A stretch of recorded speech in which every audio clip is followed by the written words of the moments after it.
Welcome to the debate. Think about the last time you really won an argument. Right. Did the other person walk away happy or were they secretly plotting their revenge? Usually plotting revenge. I mean, let's be honest. Exactly. So today, we are looking at why crushing your opponent is actually terrible for business. We're digging into the strategy of wins without defeating. It's this core philosophy drawn directly from our source text on modern negotiation. Yeah, and it really brings up a fascinating central question. Like, is the so-called win-win negotiation a genuine, mutually beneficial reality that builds long-term relationships, or is it, mostly a psychological tactic? Right. A tactic focused on managing the other party's perception while you secretly prioritize your own goals. Exactly. Well, I will be arguing that actively helping the other party reach their goals isn't just nice. It's a highly effective structural method for building lasting business.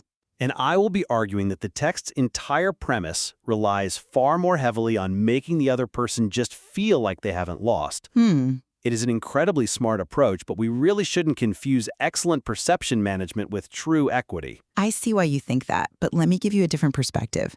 Let's start with the baseline the text sets up because it correctly identifies this massive flaw in old-school zero-sum thinking. It states very plainly, if you win by crushing them, they will never come back to the table. True. And this isn't just about being polite. It's about the literal mechanics of relationship capital.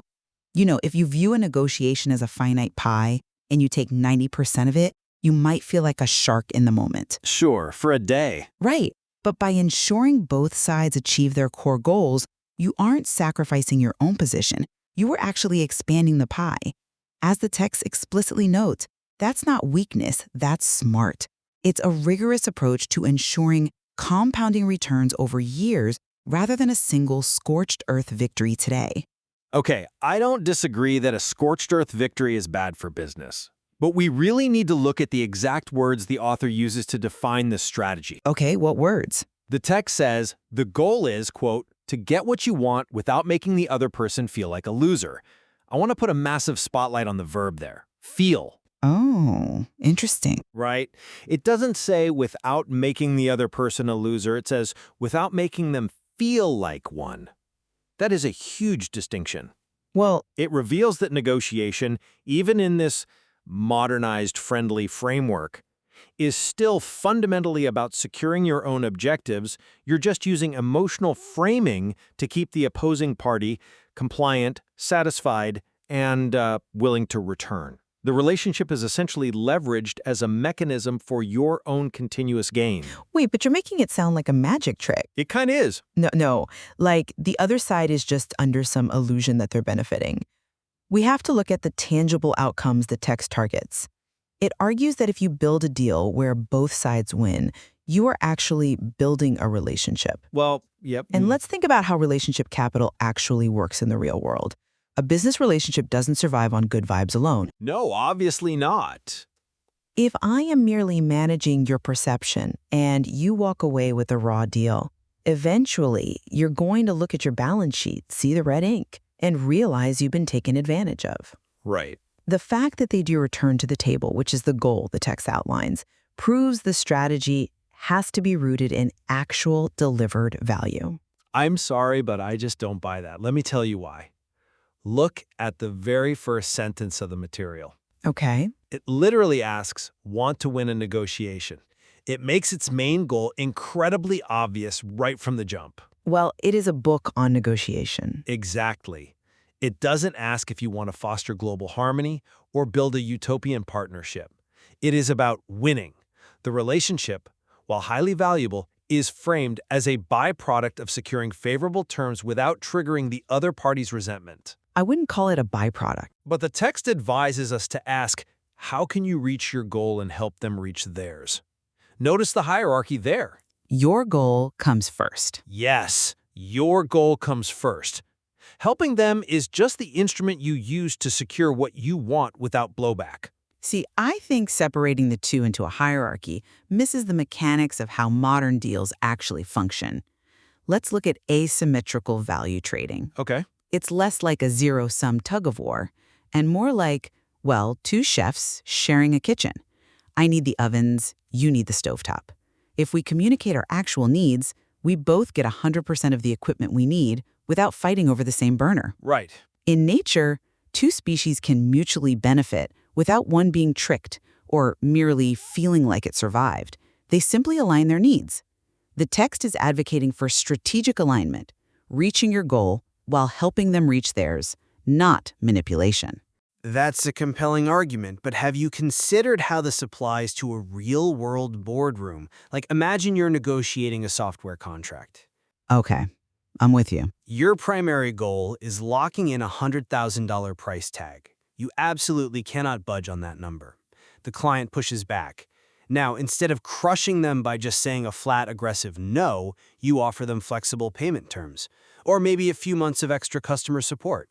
Right, which genuinely helps them. Sure, they walk away feeling like they won a major concession. Their pride is intact. But let's be honest about the mechanics here. You deployed the illusion of concession. You still secured your primary goal, the $100,000. Yeah, but You just managed the emotional sting of your refusal by giving them something that costs you very little. That is the psychology the text is teaching. calling it the illusion of concession completely dismisses the reality of the client's business. To that client, flexible payment terms might be the difference between making payroll that month or not. Fair. It has real value. It's not an illusion to them. It is a massive, tangible win for their cash flow. Just because it costs you very little to give doesn't mean it's a psychological trick. That is the beauty of the strategy the text is advocating. You found a way to align what is cheap for you with what is highly valuable to them. Okay. I concede that the flexible terms have real value. But we have to look at the motive behind offering them. If you hadn't faced pushback on the price, would you have offered the flexible terms out of the goodness of your heart? Well, probably not. Of course not. You offered them to protect your core objective. And let's talk about the mechanics of resentment, because that is really what the text is warning against when it says they'll never come back to the table. Right. When you crush someone on price and give them nothing in return, their wounded pride explicitly affects your future balance sheet. They will actively look for ways to sabotage the deal during implementation, to claw back their lost dignity. They'll nickel and dime you on the scope of work. Exactly. Which perfectly illustrates why the scorched earth approach is fundamentally bad business. Right, but it also proves my point about the strategy. By giving them those flexible payment terms, you're basically buying an insurance policy against their future resentment. An insurance policy. Yes, you are managing their pride so they don't sabotage you later. It is a brilliant, highly effective psychological tactic. But let's call it what it is: emotional intelligence deployed for a competitive advantage, not pure altruistic equity. I don't think the text is arguing for pure altruism, though. In fact, it's actively trying to reform the reader's archaic mindset about what negotiation even is. Think about why the author specifically includes the phrase, "That's not weakness, that's smart." Oh, I was just going to bring that up. That defensive posture is incredibly telling. It is telling, but it tells us that the author knows the audience. The text knows that the reader's instinct is to view any concession, any effort to help the other side, as a display of weakness. Right, because business is competitive. Yes, but the text is demanding that we mature past the idea that my success inherently requires your failure. By rebranding it as smart, it elevates negotiation from a brute force contest to sophisticated problem solving. It definitely elevates the method. I'm with you there. But if this approach was just a natural, obvious mutual win, the text wouldn't have to defend it against accusations of weakness. Well, old habits die hard. True. But the reason the author has to say that's not weakness is because the baseline psychology of business is inherently competitive. Giving anything away naturally feels like a loss to a negotiator. Yeah. So the author is saying, don't worry, you're not being soft, you're just being tactical. It confirms that we are still operating in a paradigm of self-interest, just dressed up in the highly effective language of cooperation. We seem to have a really fascinating divide here. We are in total agreement on the mechanics of cause and effect. Oh, completely. As the text states, defeating someone so thoroughly that they feel crushed is disastrous. The scorched earth approach will ultimately cost you more than whatever marginal gains you extracted in the moment. Absolutely. On the sheer practicality that you cannot build a sustainable business on a trail of humiliated counterparties, the text is undeniably correct. Yet we remain divided on the internal reality of what this modern approach represents.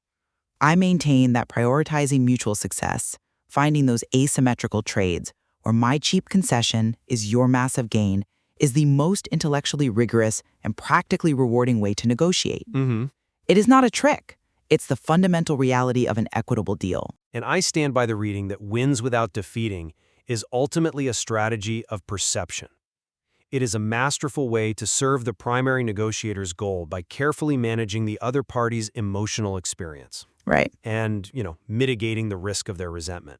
It really highlights the value of analyzing these concepts from multiple angles. You can view modern negotiation as a framework for building durable, mutually beneficial ecosystems. Or you can view it as a masterclass in psychological framing and risk mitigation. Exactly. We invite you, our listeners, to examine your own recent deals. Look at the concessions you've made and the ones you've won, and return to the source material to explore its nuances for yourself. Because the next time you sit down at the table and mentally pick up that tug-of-war rope, you have to ask yourself, are you pulling to drag them into the mud, or are you pulling just hard enough to make them feel like they got a good workout? A question worth holding on to.